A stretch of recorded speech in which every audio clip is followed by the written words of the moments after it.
In this episode, we'll be engaging in a sensitive conversation pertaining to mental illness and suicide. If you or someone you know may be experiencing suicidal thoughts, you can call the suicide hotline at 1-800-273-8255 for immediate support, or consult our on-campus and off-campus resources for further guidance. Look out for yourself and those around you. Hi, and welcome to the LWGRC podcast with your hosts, Amelia O'Neill and Caitlin Lamb. We are absolutely thrilled to be here chatting with you today. We hope you've made your way over to the LWGRC, where you can get to know the team and learn more about the center and all of the wonderful events and projects we have going on. This is a space to learn and laugh with one another while engaging in a collaborative and educational discussion with people from across campus that showcases each individual's passions, projects, disciplines, and areas of expertise. You can expect to learn more about gender issues, racial dynamics, and empowerment across the gender spectrum. We hope you are just as excited as we are to be tuning in. Without further ado, let's get into it.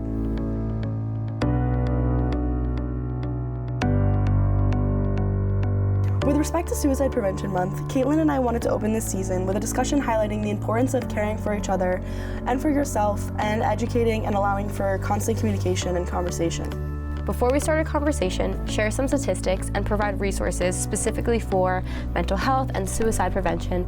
We were going to start by providing some background information on Suicide Prevention Month and its overall significance. So, the entire month of September is Suicide Prevention Month, and it's a time to raise awareness of a topic that is so often very stigmatized and almost considered taboo to talk about. Mm-hmm.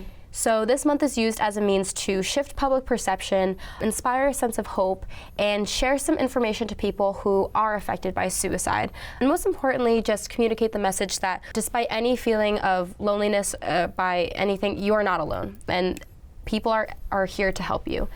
The overall goal of this month is also to ensure that individuals as well as friends and families have access to the resources they need to not only discuss suicide prevention, but to most importantly seek help. Yeah, exactly. And the National Alliance on Mental Illness is an organization that is committed to breaking the stigma, spreading awareness, and educating the public on resources and support that is accessible. So throughout the month of September, NAMI advocates for and highlights a campaign titled Together for Mental Health, which works towards encouraging people to make their voices heard and advocate for better mental health care and visibility in the world. Together for Mental Health is an amazing campaign, and during the month of September, NAMI offers many graphics, support services, and information that can be used on your personal social media accounts, but also on websites. When Amelia and I were doing research for this episode, upon opening all the graphics and resources that this website in particular provides, we were absolutely floored. It's very accessible, but also very informative. In addition to the website, the social media ready content, they have two hashtags to show support for the campaign and its efforts, hashtag suicide prevention and then hashtag together for MH.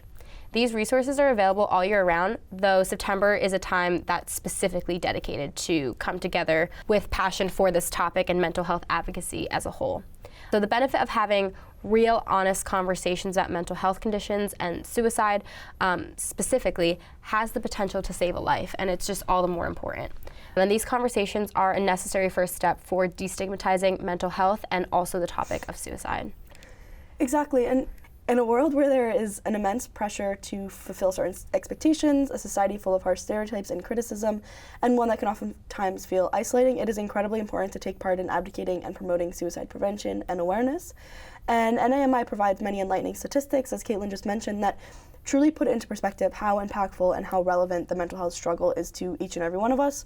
Whether you have struggled personally or know someone close to you who has, a lot of the graphics and the statistics that we were looking through were so easily understood and easily perceived as, a personal experience and something that we could really relate to ourselves and to our experiences in life. So it was really powerful. And one of those powerful statistics named suicide as the third leading cause of death among people aged 15 through 24 in the United States, which is so powerful because it's the demographic of our listeners, because this is our age group, and 15 through 18 are just beginning their college and career thought process, while 19 through 24 is everyone that is around us, everyone we sit next to in class, we work with, we see at the dining hall, or even live with.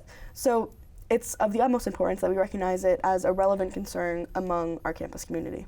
Right, and I feel like we tend to think of this topic as something that is so removed, but it is very important to understand that it is a very real issue that is affecting people that look like you, our age range, our demographic, etc. So another important statistic that we wanted to highlight is that 46% of people who have lost their life to suicide had a diagnosed mental health condition, but 90% may have experienced symptoms of a mental health condition at some point in their life. This statistic is specifically important because of the need and significance for destigmatizing mental health and making sure that everyone has access to the appropriate resources in order to seek help. Exactly. And within the community, there is a constant underlying presence of mental health concerns. A large portion of the community is likely struggling.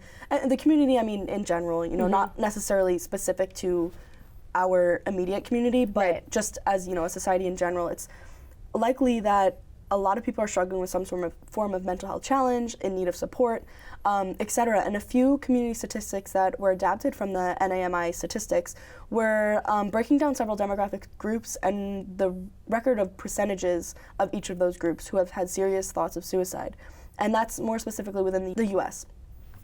These statistics are recorded as 4.9% of all adults, 11.3% of young adults that are age range from 18 to 25, and 18.8% of high school students, as well as 45% of the LGBTQ youth. And additionally, the LGBTQ youth are also reported to be nearly 4 times more likely to attempt suicide than straight youth. Wow, and the impact that suicide has on the community, as Amelia has just laid out, encompasses various demographics and impacts arguably all communities, especially those who have been disproportionately marginalized. So the highest rates of suicide in the U.S. are the American Indian/Alaska Native population, followed by non-Hispanic whites. And suicide has also heavily impacted the LGBTQ plus community, as Amelia mentioned as well.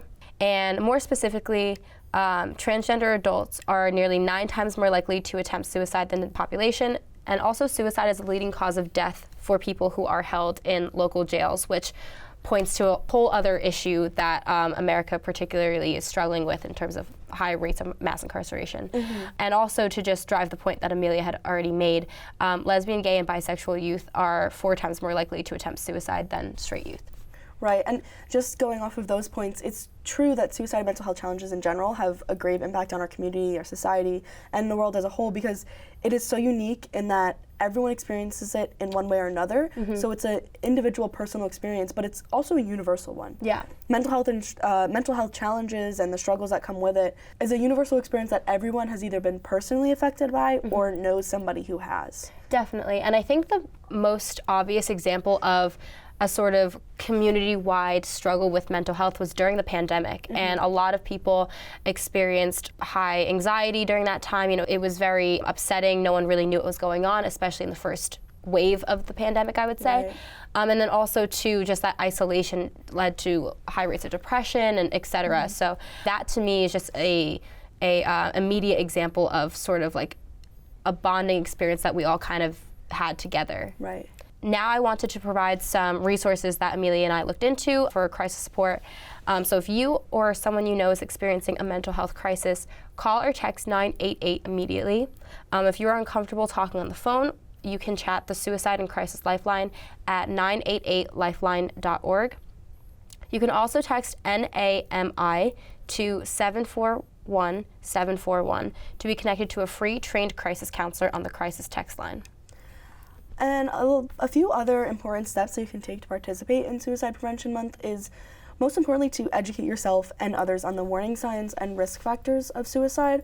There are a whole slew of them because it's, personal and individual to each person, but a few of them could be increased alcohol and drug use, aggressive behavior, withdrawal from friends, family, or passions, dramatic and out-of-character mood swings, or really low lows or really low highs, as some might explain it, loss of impulse control or increased reckless behavior, family history of suicide, a history of trauma or abuse, recent tragedy or loss, which was also very relevant during the pandemic, loss of a loved one, prolonged or intense stress, and then a few more that are a little more overt that could be more obvious to observe would be buying a weapon paired with other signs of depression or suicide, or giving away your possessions, tidying up all your loose ends, or organizing your important papers, or saying their goodbyes to friends, family, etc. And then additionally, you can educate and prepare yourself for a crisis by asking yourself, who do I call if I'm in a crisis? Or who can I call if a friend or a family member is in a crisis? Where can I go?